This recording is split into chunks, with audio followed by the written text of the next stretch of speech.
Hello everyone, welcome to my channel, Hegfreeze here. Today I am bringing you two really amazing entitled parent stories. Keywords include subreddit drama and neglected animals. Just sit back, relax and enjoy the stories. Mom becomes furious when I spend my own money on supplies for her neglected animals.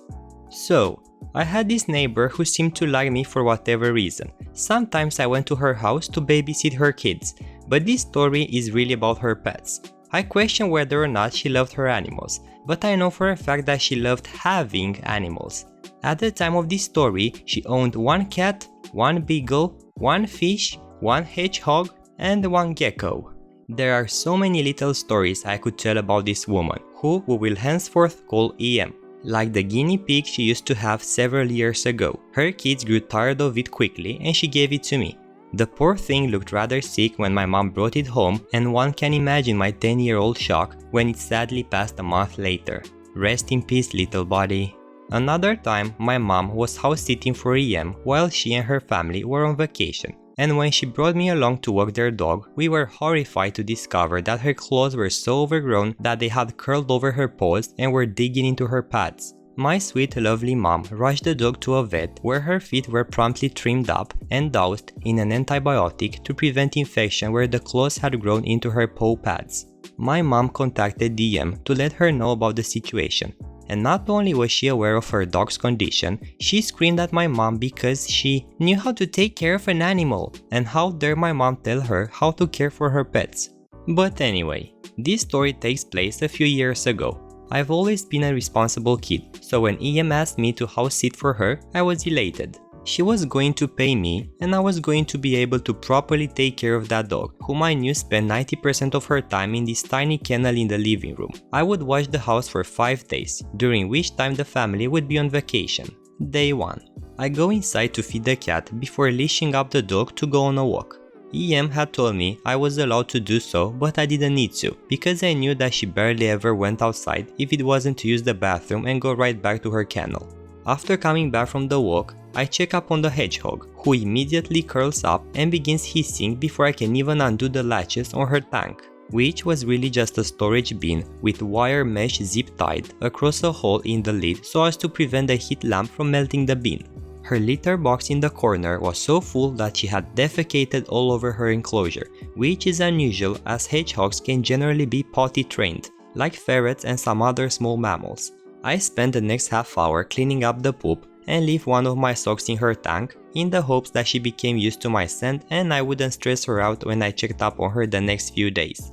I remember that EM has a gecko but opt to check up on him tomorrow. Day 2. Come in, feed the cat and dog, walk the dog. Hedgehog hisses, dog enjoys her freedom to walk around the house while I go upstairs to find the gecko. I am appalled to find that the tank is in a worse state than that of the hedgehog. The crickets box next to the tank was filled with dead crickets. The gecko itself was living limply in a corner next to a heat rock, which is arguably the worst way to provide any animal a heat source. When your reptile warms up on a heat rock, it usually can feel itself getting too hot, and the heat will quite literally cook the reptile alive, sometimes causing burns or even killing your animal. The only hide in the tank was a plastic cup, with a moldy sock stuffed into the bottom. The water dish was bone dry. The walls and the substrate were literally caked with urate and feces, and the substrate itself was reptile sand, which should never be used for any reptile. Ingestion of sand while eating is incredibly common and incredibly dangerous, as the sand will cause impaction within your animal's digestive tract and slowly kill it. The fact that this gecko was still alive was a miracle. As a young teenager, my ability to help in this situation was limited, but I scooped up the gecko and brought it to the sink. I washed the old sand and urate out of the water dish, filled it with fresh water and held the gecko over the bowl as he was too weak to lift his head. My heart broke as he just drank and drank. When was the last time he even had water? I topped off the dish and set it carefully back in the tank along with the gecko and rushed home to devise a plan. Day 3. Come in, feed the cat and dog, walk the dog. Hedgehog only hisses for the first minute before calming down while I clean up after her. Something swirls in the corner of my eye, and I turn to find the fish bowl. Of course there's a fish bowl. A PETA swims lazily in a gallon or so of foul-smelling water, and I know at this point that I need to take care of this myself. I recognize that EM will probably be upset, but poor 15-year-old me couldn't bear it any longer. I had a job, so I had money. I begged my mom to take me to the pet supply store, and she hesitantly obliged. I bought reptile-safe disinfectant for the tank, along with impaction-safe substrate, reptile carpet, a heating pad also safe when installed properly, a thermometer, a hygrometer, and waxworms, which are generally given for enrichment rather than primary food source, but their high fat content makes them good worms for malnourished animals. I bought some water conditioner for the PETA and called it a day. In the end, I spent over $70, but to this day I feel that it was worth it. Day 4. I woke up early so that I would have the whole day to work. I collect the supplies from the store along with a spare hide and climbing log from my home. I kept and continued to keep reptiles, so I had a few extra decorations lying about. I feed the pets, clean up after the hedgehog, and carefully bring the gecko's tank and cricket box downstairs for cleaning. I gag at the smell of old feces while carrying the tank, but clean out the dead cricket container and set the gecko down in the box while I clean his tank. I dish the moldy sock cup along with some old rocks buried in the sand. I spent the next hour scrubbing the tank until the sides are clear instead of a hazy, feces-stained opaque before spraying the whole thing with disinfectant and allowing it to air dry. I feed the gecko in the interim and he fortunately eats around 15 waxworms, way too many for a healthy gecko, but I was stoked to see him eat at all and he visibly perked up after being fed. I put him back in the holding container and installed the under tank heating pad, thermometer, hygrometer, and then deck out the place with a new substrate, new decorations, a proper height, fresh water, and a few more worms in a shallow dish should the gecko get hungry later.